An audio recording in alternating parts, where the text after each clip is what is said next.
Ladies and gentlemen of YouTube, I am me, you are you, and this is the One-Up Loop.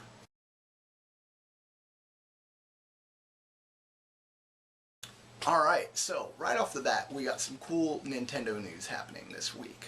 Now, if you were a fan of the original GameCube, there was a game called Chibi Robo. It was kind of an obscure little game. You played this tiny little metal robot who was about 4 inches tall. Maybe that's more like 2 inches, but either way.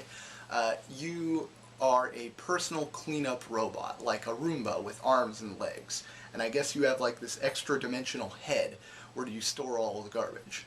What you're doing in this game is a little bit different. Ostensibly it takes place in the future, and there's this museum curator who is trying to collect nostalgunk. Now you get these little slides with a little outline, and you actually physically take a picture with your 3DS to fill in that outline, and then Chibi Robo goes into the past and pulls it out of the frame, leaving this little black void, which I think is kind of a neat trick. Now, the fun thing about that is they give you a general idea of what the item is supposed to be from the outline, but it never spells it out for you. So if you're smart enough, you can guess what it actually is, take a picture of it, and then you've got the item. But also, it kind of allows for a little wiggle room. There was one that was a book, and I was like, you know what I'm going to do? I'm going to take a picture, be really clever, take a picture of a video game. And then it still wound up being a book, so here I have these lovely pages folding out as soon as I get this item, and so you have this little book of the Wonderful 101 displayed in the museum, so I thought that was kind of cool. It's a nice little game. It's $10 on the eShop, so I mean, it's not a huge investment of time. It's just kind of a nice little distraction, especially if you're going off the nostalgia factor of Chibi Robo itself, which I guess is kind of the whole theme of the game. Secondly, Dark Moon Studios, the people behind the excellent Luigi's Mansion 2, which I don't know if you've played it, but if you have a 3DS and you haven't, you should get out and get that right now, because it's an excellent game. Apparently they have been named a Nintendo exclusive studio, so they're just going to be making games for Nintendo, be it for the 3DS, the Nintendo Wii, what have you. Considering the excellent job that they did with Luigi's Mansion, I'm on board. I have no problems with it, I think. So moving along from Nintendo to Sony, we just got a bunch of news from CES about Sony's PlayStation Now service, which I think is going to be kind of interesting once it gets to full steam. Basically, Sony bought the Gaikai streaming service, which there were a lot of questions about how they were going to use that, and it seems like most people were right on the money. The PS4 not being backwards compatible, which is kind of a detriment in my eyes, is going to be a bit solved by this PlayStation Now service. Effectively what you can do is you can stream, kind of like the OnLive service, PlayStation 3 games, initially directly to your PS4. Eventually they're going to include Vita and varying smartphones and computers. So, also I think I heard something about TVs. So really all you need is just a controller, DualShock 3 if you're pairing it with something else, because those guys are Bluetooth, and then of course DualShock 4 for the PS4. And eventually they're going to put PlayStation 1 and PlayStation 2 titles on that service. So hopefully that'll solve the whole backwards compatibility confusion. No details on pricing yet. I'm assuming it's going to be some kind of a subscription-based service. Hopefully it'll have a nice little tie-in with PS Plus. Maybe PS Plus members can get a little discount, because let's face it, nobody wants to double dip and pay for the same game that they already have twice. Alright, so moving on to the world of PC news. Good news for those of you who managed to kickstart something in 2013. The platform raised over $480 million on the total of all of its projects over the course of the year. I believe half of that was Star Citizen. So, all jokes aside, one of the first big projects that came through was Double Fine's adventure game. For those of you who enjoy point and clicks, I'm very excited that we're going to be getting the first part of that game in a week's time. So all kind of cool news that's been coming through on that one. If you're part of the Kickstarter, they've been doing the documentary episodes. A lot of great art assets, a lot of great voice work that's been coming through. And I'm just really excited to get my hands on it, and we're all going to be getting it in less than a week. So who's not excited about that? Boring people, that's who.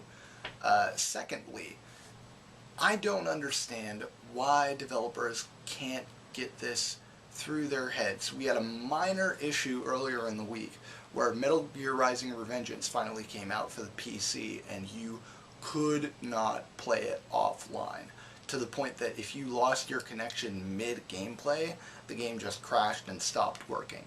Now, I understand developers need to do a certain amount of things to combat piracy, other sorts of issues like that. They want to know how many concurrent users they have, they can mine for data, who's doing things in certain ways, what parts of the games they enjoyed, what parts of the games they skipped. I get that. If you make a primarily single-player game and then you make it so that you can't play it offline, literally the entire internet's going to hate you. Fortunately, within one day, Konami heard about the issue, was like, that's really weird, and also I agree, kind of dumb. And then a day later a patch was issued and everything was fixed. But, I mean, developers really cannot keep doing this. But I figure at this point I'm pretty much just preaching to the choir, right?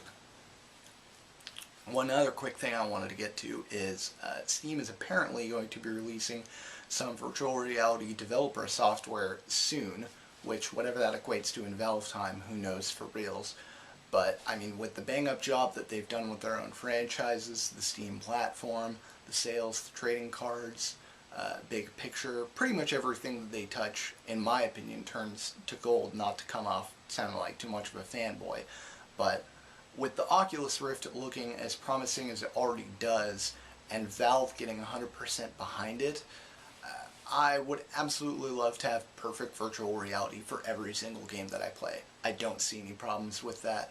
I'm pretty sure, considering we're able to order pizza directly to our door, I'll never ever leave the house again. But, I mean, hey, I don't gotta leave the house to work, so who really cares?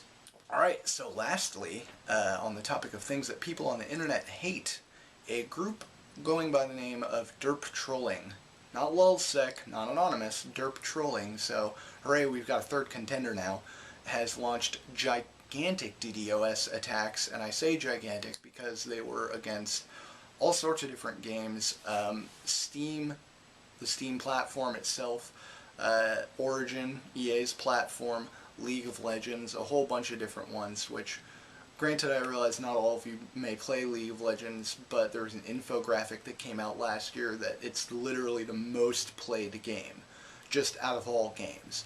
And these people are taking them down with DDoS attacks.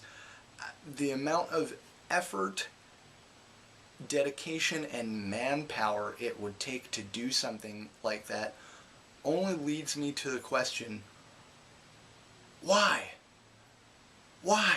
What possible reason could you have other than to waste an afternoon and to say that you can? Would you be like, hey, guess what, every League of Legends player, guess what, every single person on Steam, you can't play video games. Like, do you hate video games because you're on the internet? So that can't really be it.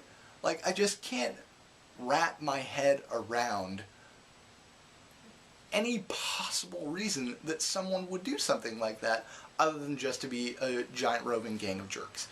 But, I mean, it's the internet age. We're gonna have to deal with jerks somehow. They're always gonna be around, and I guess that's what they're gonna do. And, yeah, that appears to be all the news that there is for this week. Hope you guys all have a great weekend, and I'll see you all next time. Thanks for stopping by.